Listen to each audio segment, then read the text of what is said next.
Hello friends, நம்ம இன்றைக்கி என்ன பார்க்க போகிறோன்னு பார்த்தீங்கன்னா மண்டே மார்னிங் ரொட்டீன் தாங்க. வாங்க பார்க்கலாம். காலையில் போல் எழுந்திரிச்சு வாக்கிங் போயிட்டு வந்தோம். வாக்கிங் போயிட்டு வந்து கையோடு வெளியில் வர சூரியன் எட்டி பார்த்தாரு.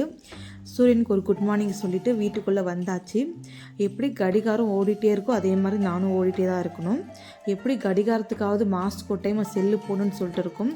ஆனால் இந்த லேடிஸ்க்கெல்லாம் செல்லு இல்லை, எந்த ஒரு நாளும் கிடையாது, லீவும் கிடையாது, பண்டிகை லீவு எதுக்குமே லீவு கிடையாது. ஓட ஆரம்பித்து ஓடிட்டே தான் இருக்கணும். நம்மளாம் ஸ்டாப் ஆனால் மட்டும்தான் உண்டு. அது மாதிரி தாங்க என்னோடய வாழ்க்கையே ஓடிட்டே இருக்குது. எப்போ ஸ்டாப் ஆகும்னு தெரியல, எப்போ நிதானமாக இருக்கணும்னு தெரியல. பட்ஜெட்டில் வேறு பாத்திரம்லாம் இருந்துச்சு. சரி, என்னோடய ரெட் ஒன் ஸ்டார்ட் பண்ணியாச்சு. ஏன்னா காலையில் போல் வேலை செஞ்சு தான் செய்ய முடியும். இல்லைன்னா பார்த்தீங்கன்னா உட்காந்து டிவி பார்க்க ஆரம்பிச்சிட்டுனா டிவி பார்த்தே தான் உட்காந்துட்ருக்கணும். அதனால செய்ய ஆரம்பிச்சிடலான்னு சொல்லிட்டு நானும் செய்ய ஆரம்பிச்சிட்டேன். நம்ம வேலைனாவே இப்போ செய்யலாம் அப்போ செய்யணும்னு சொல்கிறத விட நம்ம கையோடு அந்த வேலையை செஞ்சுட்டு நம்ம உட்காந்துக்கலாம் இல்லைங்களா. அதனால சொல்லிவிட்டு நானும் எல்லா வேலையும் க்ளீன் பண்ணிகிட்டு இருந்தேன். நைட் பார்த்தீங்கன்னா தம்பிக்கு ஒரு பக்கம் காய்ச்சல், அதனால மாத்திரை போட்டுருந்தேன். தூங்கி எழுந்துட்டு உடனே அழுவ ஆரம்பிப்பான். அதனால கொஞ்ச நேரம் தூக்கி வச்சுருந்தேன். இப்போ பார்த்தீங்கன்னா டோரை பூஜ்ஜி வச்சுவிட்டு அவன் பார்த்து உட்காந்துட்டு டிவி பார்த்துட்ருக்கான். நான்லாம் பாத்திரம்லாம் கழுவி அடுக்கி வச்சுட்டேன். பட்ஜெட் ஃபுல்லாகவே தினந்தோறும் கழுவிட்டே தான் இருக்கேன். இருந்தும் கூட அடிக்கடிக்கு அந்த மாதிரி அழுக்காயிட்டே இருக்குது. தினந்தோறுமே க்ளீன் பண்ணுறேன். தினந்தோறுமே கேஸ் ஸ்டவ் வந்து எல்லாமே க்ளீன் பண்ணி வைக்கிறேன். நைட்டு போல் பார்த்தீங்கன்னா சாம்பார் வச்சேன். எல்லா இடமும் தெரிச்சு விட்டுருச்சு. சரி, அதனால் ஃபுல்லாகவே கிச்சன் ஃபுல்லாகவே க்ளீன் பண்ணிடலான்னு சொல்லிட்டு நானும் க்ளீன் பண்ண ஆரம்பிச்சிட்டேன்.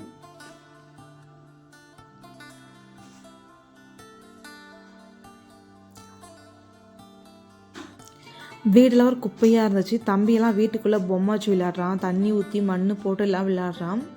சரி, நானும் வீட்டில் ஃபஸ்ட்டு கூப்பிட்டு வந்துடலான்னு சொல்லிட்டு கூட்டிகிட்டு வந்து கையோடு மேலே வர துணி ஊற வச்சுருந்தேன். துணி உரைச்சதே மறந்து போயிட்டேன். சரி, துவைச்சிடலான்னு சொல்லிட்டு நானும் துவைக்க போயிட்டேன். துவைச்சிட்டு வந்து கையோடு பார்த்தீங்கன்னா சாப்பாடு செய்ய ஆரம்பிச்சிட்டேன். நான் 2 வாழைக்காய் வீட்டு பக்கம் கடையிலே வாங்கினேன். ரொம்ப கம்மி ரேட்டு தான் கொடுத்தாங்க. அதனால் 2 வாங்கிட்டேன். நம்ம கம்மி ரேட்டாக இருக்கும்போது கொஞ்சம் கூட சேர்த்து வாங்கிக்கலான்னு சொல்லிட்டு நானும் வாங்கிக்கிறது. நமக்கு எப்படி தெரியும் சொல்லுங்கள், திடீர்னு இன்னைக்கு கம்மியாக இருக்கும், நாளைக்கு பார்த்தீங்கன்னா விலை ரொம்ப ஜாஸ்தியாக இருக்கும்.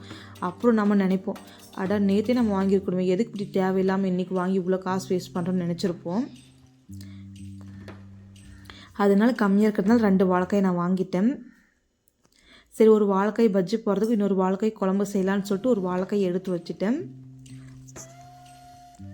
வாழைக்காய் குழம்புக்கு பார்த்தீங்கன்னா 2 பெரிய வெங்காயம், 3 தக்காளி, 3லேருந்து 4 தக்காளி எடுத்துக்கோங்க. கட் பண்ணி போட்டு வெங்காயமும் தக்காளியும் ஒரு கடாயில் நல்லா வதக்கிக்கோங்க.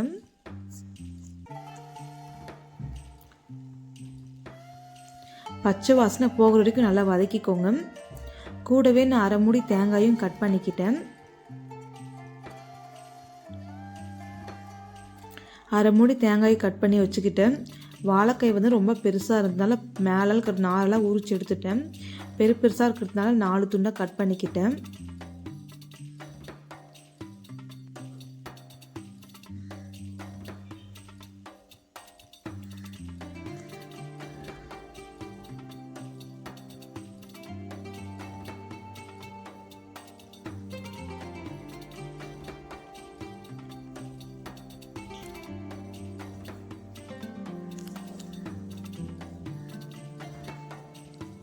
ஒரு மிக்ஸி ஜாரில் தேங்காய் நம்ம வச்சுருக்க இல்லையா, வெங்காயம் தக்காளிலாம் போட்டு நல்லா பேஸ்ட் அரைச்சி எடுத்துக்கலாம். ஃபஸ்ட்டு ஓரமாக வச்சிடலாம்.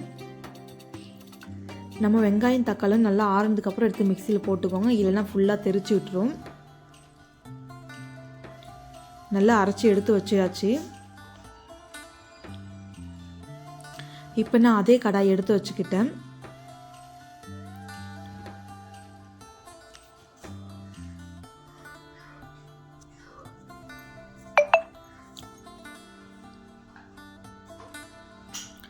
அதே கடாயில் 6 டேபிள் ஸ்பூன் போல் எண்ணெய் விட்டுக்கணும். இப்போ நம்ம கட் பண்ணி வச்சு வாழைக்காய் எடுத்து போட்டுக்கோங்க.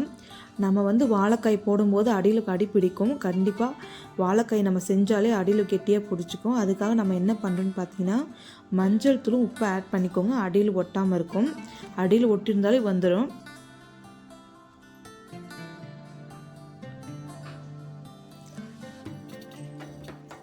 நல்லா மிக்ஸ் பண்ணி விட்டுக்கோங்க.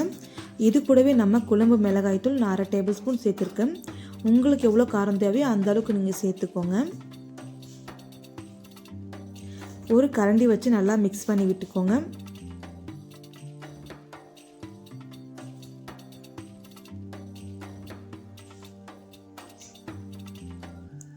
ஒரு 5 நிமிஷம் போல் அப்படியே வதக்கி விட்டுக்கோங்க.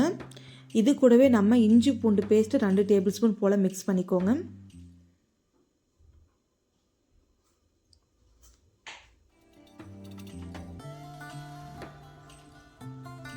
இது கூடவே நம்ம அரைச்சி வச்சுக்க மசாலாயும் ஊற்றிக்கோங்க.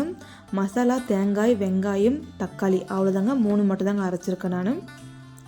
இப்போ நல்லா மிக்ஸ் பண்ணிக்கோங்க. இப்போ தண்ணி உங்களுக்கு எவ்வளோ தேவையோ அந்தளவுக்கு மட்டும் ஆட் பண்ணிக்கோங்க. நான் ஆட் பண்ணியாச்சு. இது கூடவே பார்த்தீங்கன்னா சிக்கன் மசாலா, கரம் மசாலா ஆட் பண்ணிக்கோங்க.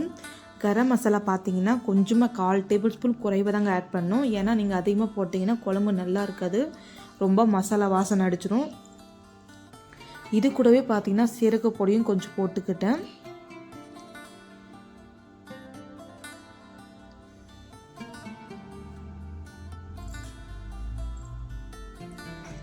இப்போ மிக்ஸ் பண்ணிவிட்டு ஒரு பிளேட் போட்டு மூடிடுங்க. ஒரு 10 நிமிஷம் போல் கொதிக்க வச்சா போதுங்க. 10 நிமிஷம் குறைவாக ஒரு 8 நிமிஷம் போல் கொதிக்க வைங்க போதும். ரெடி ஆகிடுச்சு.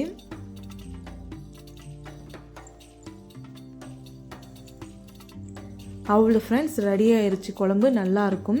நம்ம கறி குழம்பு டேஸ்ட்லேயே இருக்குது குழம்பு. ரொம்ப சுட சுட ரைஸ் வச்சு குழம்பு ஊற்றி சாப்பிட்டா ரொம்ப சூப்பராக இருக்கும்.